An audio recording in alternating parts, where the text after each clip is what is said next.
All right, meme of the week. Which superhero would I like to be when I grow up?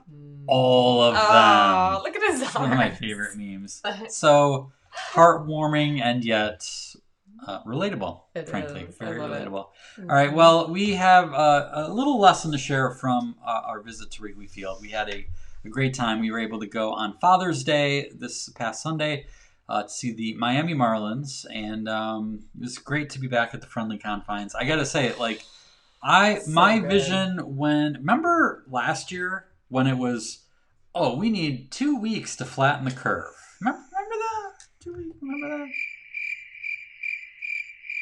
No, we need 200 weeks to flatten the curve.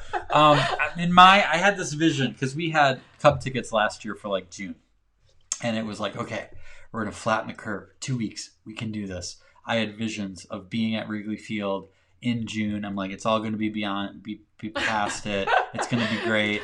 Don't judge. You were thinking that too. You were thinking you were going to that wedding last year. Didn't happen. Yeah. So when the opportunity finally came, so then they started opening up this year, which was great. They started to get 20% capacity, 25% capacity. Mm-hmm. But the thing was they were only selling tickets in pods, right? There's 2 tickets, 4 tickets. Yes, and we have 5 in our family. 5 people. So right. I think I saw 6. I'm like, I don't need to buy 6 tickets. You need 5 tickets. And so I was like, oh. And then they announced full capacity, 100% capacity, and they were selling them. And here's the thing: this is a little inside baseball. So the Cubs only have 3 players on contract for next year, and their World Championship team, the star players, are coming up for free agency, and there's rumors that they may or may not even be able to last the rest of the year. They might trade them to try to get some value. So I wanted to make sure we saw our favorite players before the trade deadline, which is July.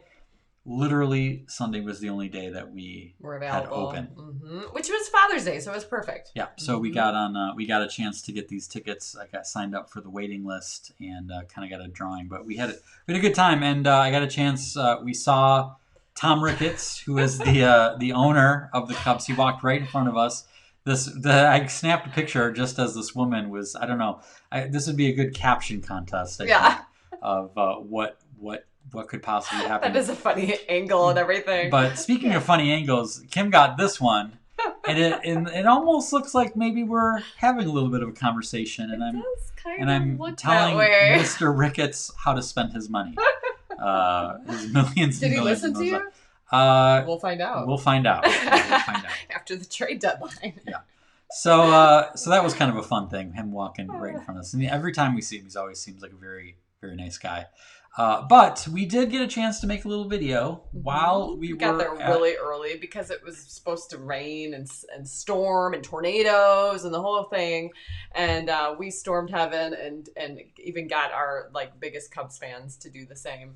So the day was clear. But long story short, we got there really early in case we had to leave early to still give ourselves an experience. So. Yeah, and we filmed a little video to kind of explain that as much as everything I just said about this was the only day we could go and this is why we wanted to do it, and it's been 2 years since we've been there, and I still almost sabotaged it. I still almost ruined it. So that's what this little video is about. Hello, we are in Wrigleyville, the Mecca. Very excited to be here. It's Father's Day. And a little bit of a message here. We had an opportunity to get tickets to this game through a raffle because they just recently opened up full capacity. So I was on the waiting list for the raffle and got these tickets, and then I overthought it. And I was like, oh, are these the right tickets? Am I spending too much money? Should I look for something else? And then my time ran out and I lost the tickets and I was devastated. But then I get back in the waiting room, and 30 minutes later, I got these tickets again. And I think that there's a little bit of a lesson in that sometimes we overthink things, like when we have a dream or something that we want to do, right? Kind of like we have a friend who just did a motorcycle trip. Yeah, a good friend of ours, Sherry, had this dream bucket list item to circle Lake Michigan in a motorcycle. She kind of had all these details that weren't coming together of like doing it with some other, someone else. And instead of just waiting for the circumstances to be perfect, she went for it. And she actually stopped at our house on her way home. And it was amazing. And it took a lot of courage, but it also just took her taking that next step, which I think is what the point is, right? Yeah, so it's kind of interesting because we've all been through this pandemic now. Such a unique situation where our worlds got turned upside down in the matter of days.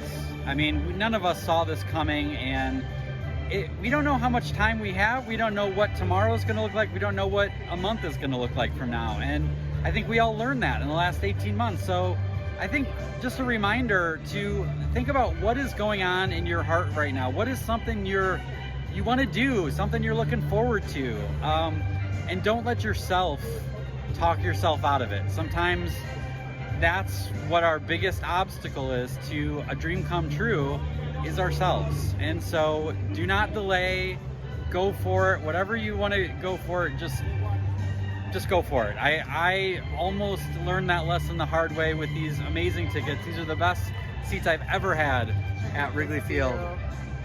Just a few rows back from home plate, baby. So we're super excited here. We've got our tribe here.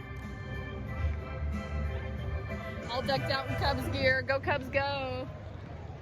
So just wanted to share that little message with you today, and thanks for watching. But do not talk yourself out of whatever is in your heart. Don't let yourself be the obstacle to your dreams.